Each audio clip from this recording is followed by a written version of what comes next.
धूल अभी भी मैदान में घूम रही है। सम्राट विक्रमदेव और गंधार का सेनापति एक दूसरे के सामने खड़े हैं, दोनों घोड़े पे, तलवार हाथ में। दोनों की आंखों में दृढ़ता और घमंड का मिक्स है।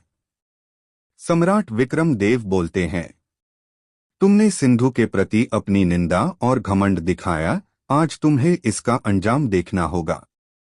गंधार सेनापति गरजता है, तुम्हारा शौर्य कुछ नहीं कर सकता, सिंधु का सूरज अब हम है। फिर दोनों एक साथ तलवार उठाते हैं और टकराते हैं। स्पार्क्स और धूल का तूफान उठता है। तलवारों की खनक, धूल में घोड़े के कदम, और दोनों के स्ट्राइक्स एक रिदम बनते हैं।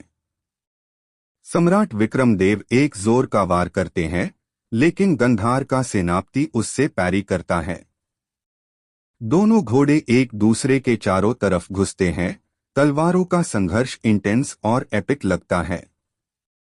सम्राट के चेहरे पे लहू और धूल है, पर उनकी आंखें फोकस और डिटर्मिनेशन से भरी हैं। गंधार का सेनापति मुस्कुराता है, पर उसकी आंखें गुस्से और सरप्राइज का मिक्स दिखाती है। सम्राट की स्किल ने उसे पहला शॉक दिया है। सैनिक रुककर दोनों के ड्यूअल को देखते हैं, हर वार और पैरी का टेंशन फील कर रहे हैं। मैदान में सिर्फ धूल, तलवार और हेरोइज्म का रंग है। सम्राट विक्रमदेव और गंधार के सेनापति की तलवारों का टकराव और भारी हो जाता है। हर वार के साथ धूल का तूफान और तेज उठता है, और दोनों घोड़े बेचैनी से फिर भी अपने स्वामी के साथ खड़े हैं। सम्राट अपनी तलवार से एक तेज वार करते हैं, जो सेनापति की ढाल तोड़ने ही वाला होता है, लेकिन वो उससे गुस्से से रोकता है और अपनी भरी तलवार को पूरे जोर से घूमता है। एक कदम और होता तो सम्राट के कंधे पर घाव हो जाता, पर वो बाक जाते हैं। सिंधु के सैनिक जोर से गरज उठते हैं, जय सिंधु। इस गरज से सम्राट को और शक्ति मिलती है। वो एक तेज झटके से तलवार चलते हैं, जो सेनापति की कवच पर लगता है। कवच से चिंगारी निकलती है, और गंधार का सेनापति पहले बार पीछे हिलता है। उसकी आंखों में एक पाल के लिए शौक दिखाई देता है। वो गुस्से से गरज कर अपनी तलवार को दो हाथों से उठाता है और सीधा सम्राट पर वार करता है। सम्राट उससे रोकने के लिए अपनी तलवार और ढाल दोनों लगाते हैं। टकराव इतना भारी होता है कि दोनों घोड़े एकदम पीछे हो जाते हैं। दोनों एफआईआर से अपनी सीट संभलते हैं। दो शक्तिशाली वॉरियर्स, दोनों थके नहीं, दोनों रुकने वाले नहीं। मैदान में जो भी देख रहा है, समझ गया है, ये लड़ाई अब सिर्फ तलवारों की नहीं, दोनों राज्यों के मान सम्मान की है। सिंधु और गंधार की सेनाएं अभी भी एक दूसरे से लड़ रही है, लेकिन सबकी नजर बीच के ड्यूअल पार टिक गई है। सम्राट विक्रमदेव और गंधार का सेनापति एक दूसरे के चारों तरफ घूम रहे हैं। तलवारों की गूंज मैदान को हिला रही है। अचानक सेनापति एक धोखेबाज मूव करता है, अपने घोड़े को झटके से आगे बढ़ता है और सम्राट की ढाल के नीचे एक वार कर देता है। सम्राट उससे रोक तो लेते हैं, लेकिन उनके बाजू पर गहरा घाव पैठ जाता है। खून टपकने लगता है। सिंधु के सैनिक चिल्ला उठते हैं, महाराज। सेनापति गरज कर कहता है, देखा सिंधु का वीर, तेरे अंदर की आग अब बुझ जाएगी। सम्राट अपना घोड़ा पीछे ले जाते हैं, दर्द के बावजूद उनका चेहरा दृढ़ रहता है। उनकी आंखें सिर्फ एक चीज कहती है, सिंधु कभी पीछे नहीं हटेगा। उनकी आवाज गूंज उठती है, खून मेरे शरीर का है, लेकिन शक्ति सिंधु की मिट्टी की है, और वो कभी कमजोर नहीं होती। ये कहकर सम्राट अपनी तलवार को और जोर से पकड़ते हैं। उनका एक तेज और आकस्मिक वार सेनापति की कवच पर लगता है। सेनापति हिल जाता है, पहले बार उसके चेहरे पर डर की झलक आती है। दोनों के बीच अब एक अंतिम टकराव तैयार हो चुका है।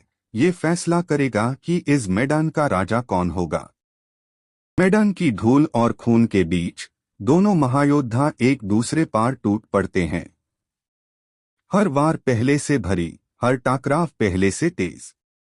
गंधार का सेनापति अपनी तलवार को दो हाथों से उठता है और पूरे जोर से सम्राट के सर पर वार करता है। सम्राट अपनी ढाल तोड़कर उस वार को रोक लेते हैं। ढाल दो टुकड़े हो जाती है। सेना दोनों तरफ से एकदम से गरज उठती है। सम्राट के पास अब सिर्फ तलवार बची है। दर्द, खून और थकान के बावजूद उनके चेहरे पर एक तेज चमक उठती है। वो जोर से चिल्लाकर कहते हैं, जय सिंधु, और अपना घोड़ा आगे बढ़कर एक शक्तिशाली वार करते हैं। तलवार सीधा सेनापति के कवच के बीच लगती है। कवच फट जाता है और सेनापति घोड़े से हिलकर गिरने ही वाला होता है। उसकी आंखें एक पाल के लिए शौक से खुल जाती हैं। गंधार के सैनिक एक दूसरे को देखकर घबरा जाते हैं। लेकिन सेनापति जमीन पर गिरने से पहले अपने आखिरी जोर से सम्राट पर वार करता है। तलवार सम्राट के कंधे पर लगती है। खून फूट पड़ता है। दोनों वॉरियर्स घायल हैं। दोनों अपना अंतिम शक्ति से लड़ रहे हैं। अब लगता है अगली कुछ पाल हाई टाई करेंगे कि विजय का झंडा किसका होगा। सिंधु और गंधार की सेनाएं अपना अपना सांस रोक कर देख रही है। मैदान में सिर्फ दो वॉरियर्स बचे लगते हैं, सम्राट विक्रमदेव और गंधार का सेनापति। दोनों घायल, दोनों थके हुए, लेकिन दोनों के अंदर आग अभी भी जल रही है। सम्राट अपने खून से भीगे कंधे को पकड़कर भी अपनी तलवार मजबूती से उठाए खड़े हैं। सेनापति अपनी फटी कवच और धड़कती सांस के बावजूद गरजता है, मैं अभी सिंधु को तोड़ दूंगा। सम्राट चुप रहते हैं, सिर्फ अपनी आंखें उनकी आंखों में गधा देते हैं। एक आखिरी दौड़ दोनों एक दूसरे की तरफ होती है। तलवारों का आखिरी टकराव, एक जोर की गरज, धूल का एक बड़ा बादल उठता है। जब धूल बैठती है तो दिखाई देता है गंधार का सेनापति जमीन पर घुटनों के बाल गिर गया है। उसका कला झंडा मिट्टी में धंस गया है। उसकी तलवार उसके हाथ से छूट चुकी है। सम्राट विक्रमदेव उसके सामने खड़े हैं। उनकी तलवार उसके कंधे पर टिकती है।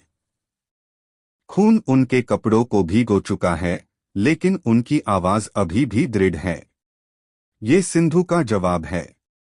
जो भी हमारी धरती पर नजर उठाएगा, ये अंजाम होगा। सिंधु के सैनिक जोर से गरज उठते हैं, जय सिंधु, जय सम्राट विक्रमदेव। गंधार के सैनिक अपना सेनापति गिरता देखकर पीछे हटने लगते हैं। मैदान में सिंधु का झंडा सबसे ऊंचा दिखाई देता है। Fade out. Episode 6 ends.